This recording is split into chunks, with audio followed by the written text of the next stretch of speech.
दोस्तों नमस्कार। दोस्तों, स्वामी अभिमुक्तेश्वरानंद यौन उत्पीड़न मामले में अब बड़ा खुलासा हुआ है।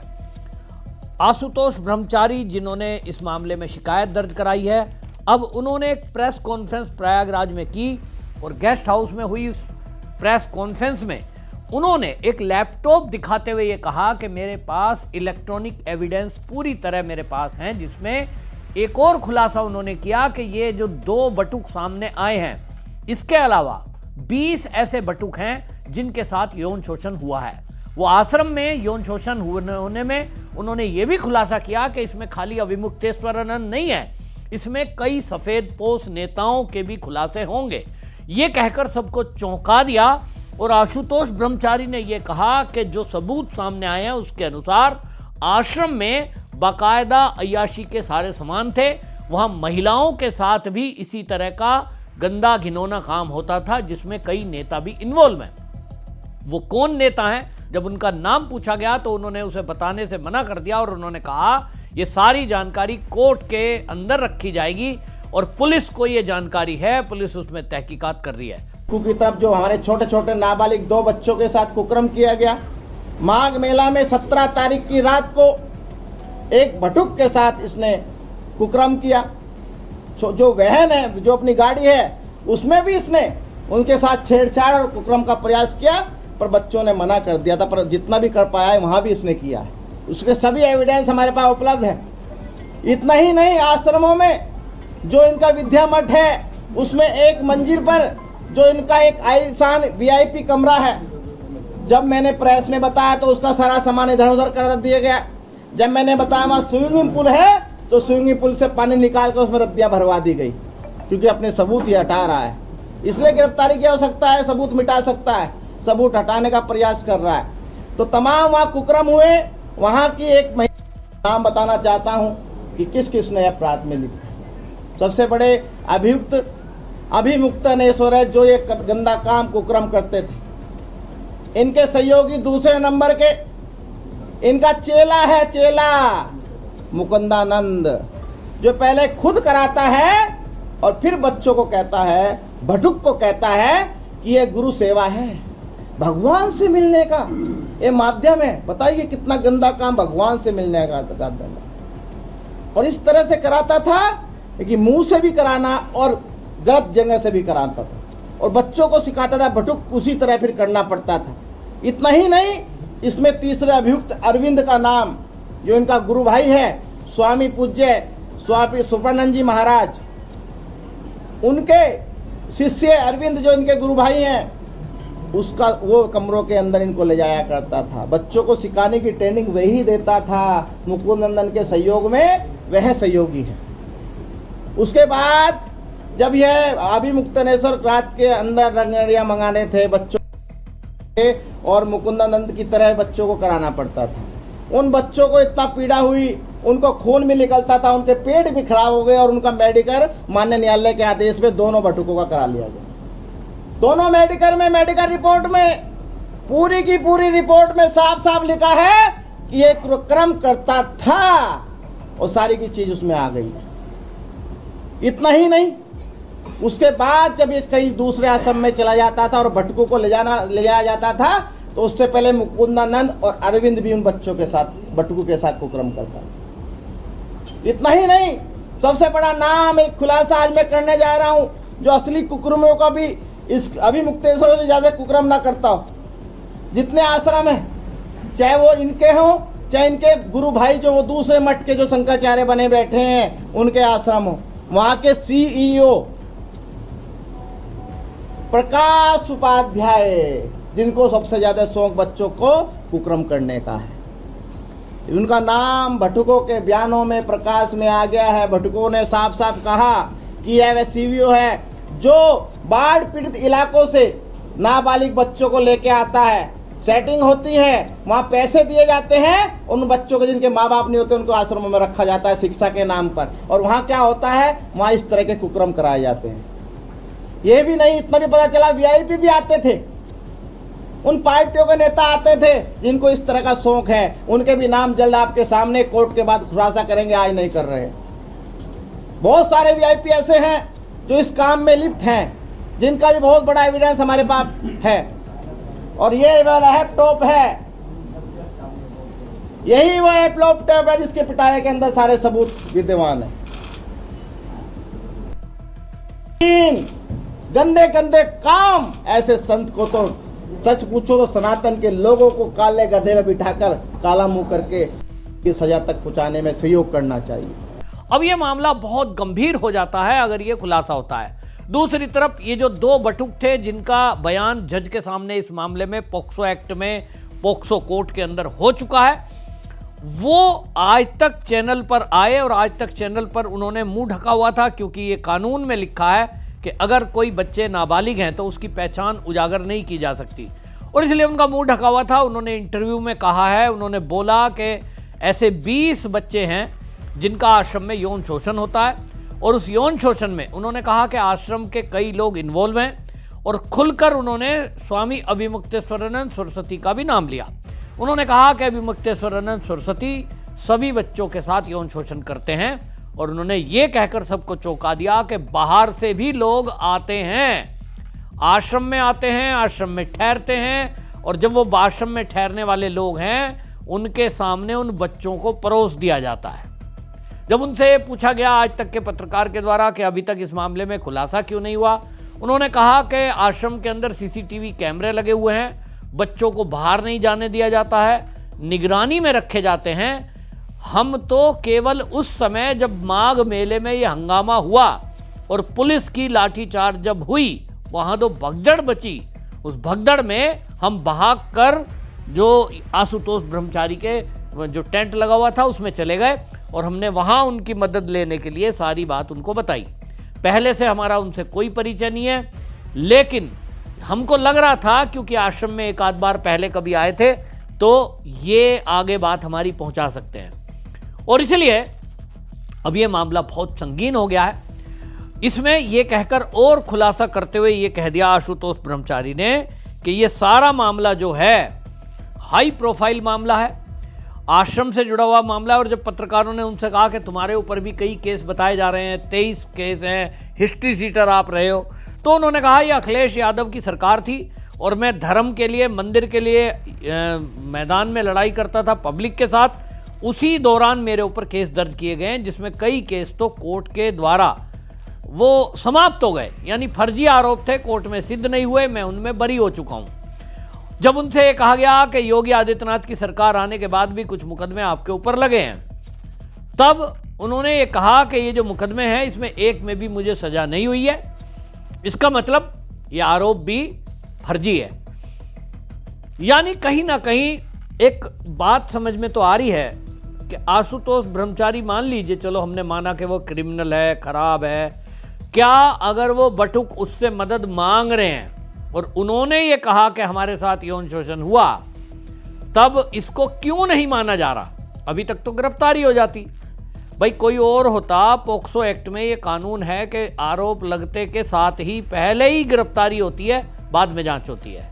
लेकिन जैसा मैंने आपको बताया, योगी आदित्यनाथ के सख्त निर्देश हैं इस बात को लेकर कि उत्तर प्रदेश में कम से कम इस बात को पुलिस को निर्देशित किया हुआ है कि जब किसी मामला साधु संत से जुड़ा हुआ हो, आश्रम और मंदिर से जुड़ा हुआ हो, तो उस मामले में कतई कोताही बरतने की आवश्यकता नहीं है, गंभीरता से जांच हो और तभी कोई कदम उठाया जाए, क्योंकि मामला बहुत सेंसिटिव है और एक शंकराचार्य कहे जाने वाले स्वामी से जुड़ा हुआ है। हालांकि योगी आदित्यनाथ कह चुके हैं कि वो शंकराचार्य नहीं है, वो शंकराचार्य नहीं है, ये विधानसभा में खड़े होकर उन्होंने कहा कि हर कोई शंकराचार्य नहीं लिख सकता।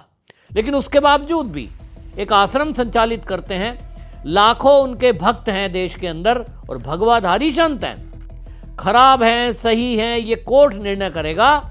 लेकिन क्योंकि वो अभी भी एक संत महंत हैं, इसीलिए योगी आदित्यनाथ के निर्देश हैं कि मामले में लापरवाही नहीं चलेगी, पहले जांच हो, पुख्ता सबूत हो और उसके बाद मेडिकल ग्राउंड का जो मेडिकल हुआ है उन बच्चों का, उसमें पुष्टि हुई है।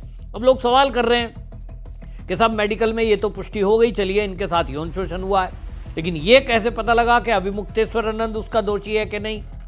भाई ये तो पॉक्सो एक्ट में जब कानून बनाया गया तब पूछो ना कि अगर इसका दुरुपयोग होने का खतरा है तो भाई दुरुपयोग अगर स्वामी अभिमुक्तेश्वरानंद कह रहे हैं कि आरोप लगा दिया जाता है, पहचान तो होती नहीं है, सामने आते नहीं है, किसी पे भी आरोप लगा दो, तो फिर मेरे सामने लाओ, मेरे सामने सीडी लाओ।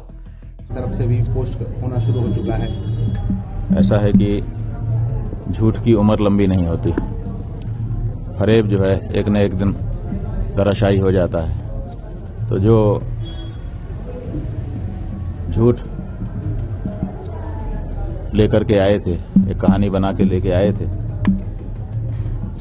धीरे धीरे अब उसकी कलई खुल रही है, एक एक परत दर परत खुल रही है। इसलिए लोग जैसे जैसे इस बात को समझते जाएंगे कि ये बनावटी मामला है, वैसे वैसे लोग स्पष्ट होते जाएंगे। तो क्या आज इस झूठ की कलई कोर्ट में भी खुलेगी? भाई खुलना ही चाहिए, खुलना ही चाहिए। झूठ तो झूठ ही होता है, कितना दिन चलेगा। विवेकवान न्यायाधीश के सामने स्पष्टता हो जाएगी। तो आपने भी कोई महत्वपूर्ण ऐसा कुछ हो जो अपने कोर्ट में पेश किया, जो मजबूती दिखाई?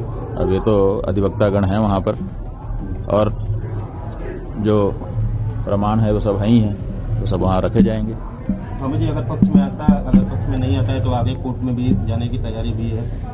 ये तो नियम ही है कि जहाँ तक रेमेडी होती है वहाँ तक व्यक्ति जाता ही है।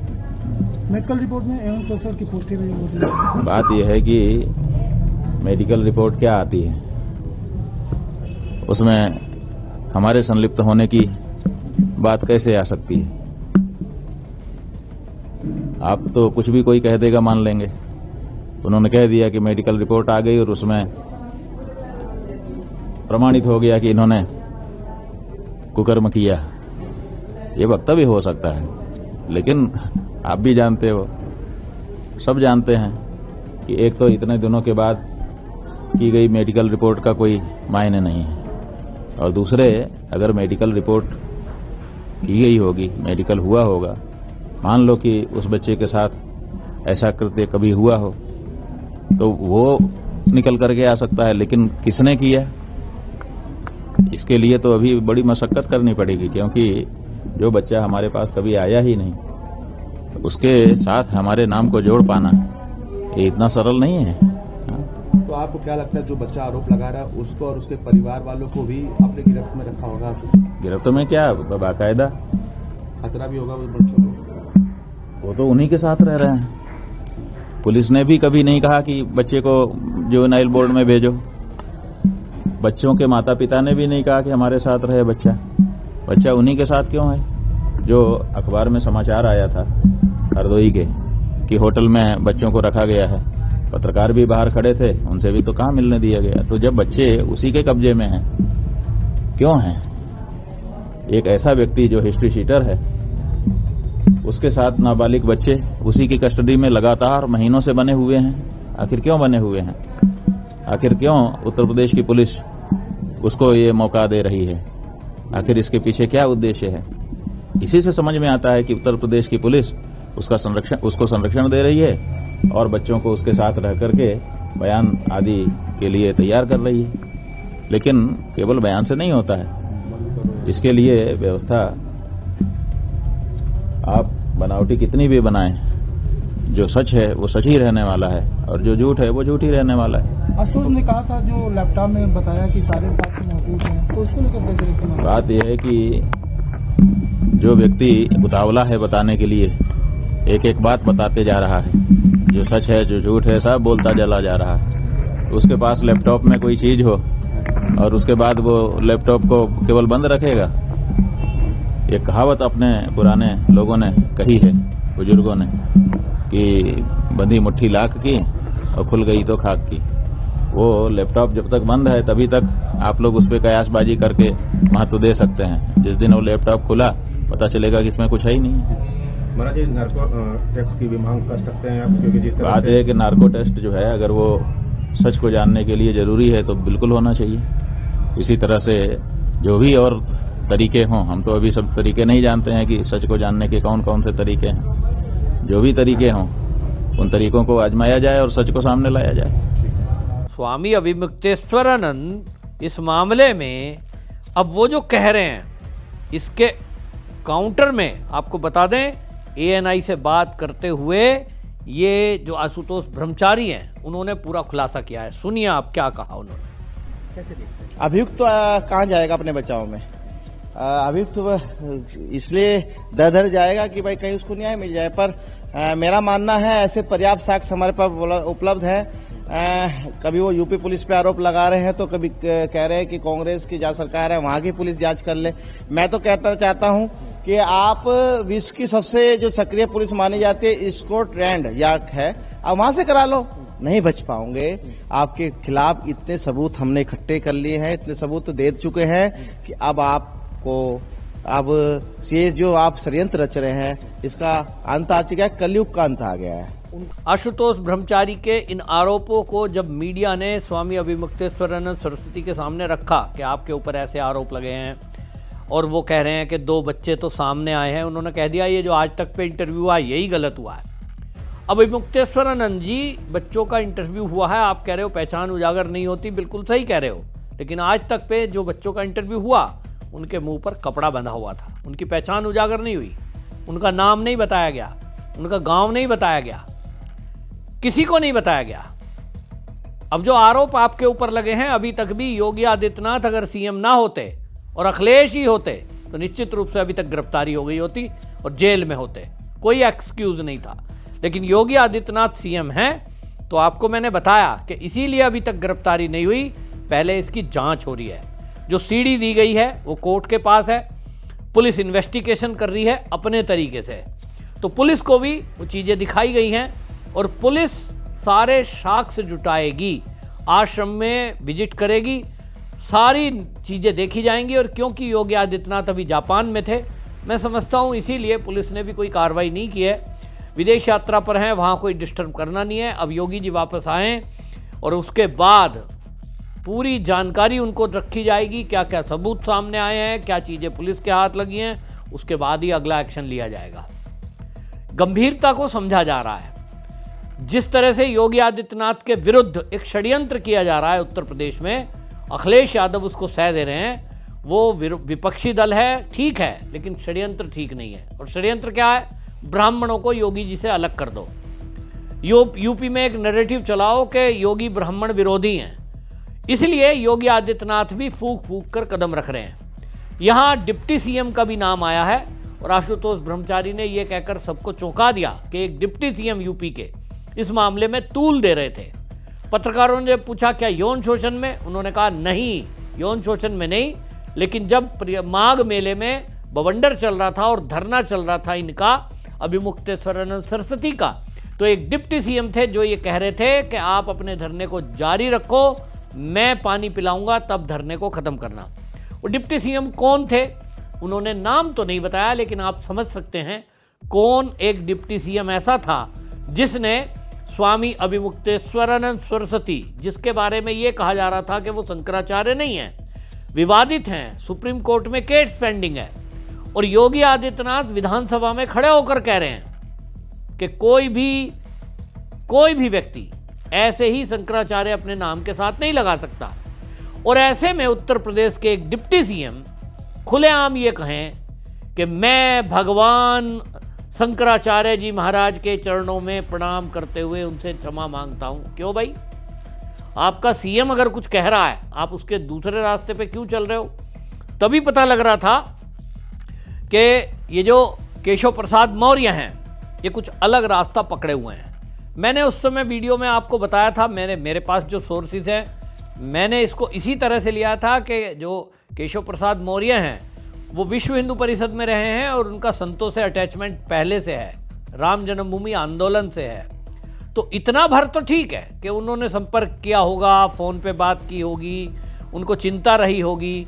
लेकिन अगर आशुतोष ब्रह्मचारी के लगाए आरोप सही हैं कि उन्होंने इनको धरना जारी रखने के लिए कहा, तो ये फिर मामला बहुत गंभीर है। मुझे उम्मीद नहीं है, लेकिन अगर ये सही है तो फिर ये मामला बहुत गंभीर है कि एक डिप्टी सीएम योगी आदित्यनाथ के विरुद्ध एक षड्यंत्र कर रहा है या किसी आंदोलन को उकसा रहा है, आंदोलन को भटका रहा है। तो तो ये मामला बहुत गंभीर है। और इसीलिए मैंने कहा मामला क्योंकि डिप्टी सीएम से जुड़ा हुआ है, अखिलेश यादव इसमें इन्वॉल्वमेंट है, राहुल गांधी यानी कांग्रेस की इन्वॉल्वमेंट है, इसलिए कोई भी गिरफ्तारी करने के पहले पूरी तरह से पुलिस पुख्ता होना चाहती है, ताकि कोर्ट में जब केस को लेकर जाएं तो कोर्ट में भी उनके पास पुख्ता सबूत हो, ताकि वो प्रूव करें कि जो उन्होंने कदम उठाया है वो सोच समझकर सही कदम उठाया है। लेकिन अब कानून के जानकारों का कहना है कि भाई स्वामी अभिमुक्तेश्वरानंद सरस्वती के यदि आश्रम में भी यौन शोषण हुआ है तो पोक्सो एक्ट ये कहता है कि जिस स्थान पर गलत काम हुआ है उस आश्रम का, उस स्थान का जो जिम्मेदार है, मालिकाना अधिकार जिसका है, वो भी जेल में जाएगा, भले ही उसकी सजा कम हो। तो अभिमुक्तेश्वरानंद सरस्वती की तो गिरफ्तारी तय है, आज नहीं तो कल। जितना वो सहयोग करेंगे कि भाई चुपचाप सहयोग करें कि ठीक है पुलिस को मैं कहता हूं आइए जांच करें, तो हो सकता है छवि उनकी कुछ अच्छी जाए पब्लिक के बीच में। लेकिन ये बहुत गंभीर मामला है कि सनातन का एक बार फिर से अपमान होने जा रहा है, क्योंकि जो विधर्मी लोग हैं और जो वामपंथी हैं, जो सनातन विरोधी हैं, उन्हें तो एक मुद्दा मिल जाएगा, भले ही वो शंकराचार्य हो या ना हो।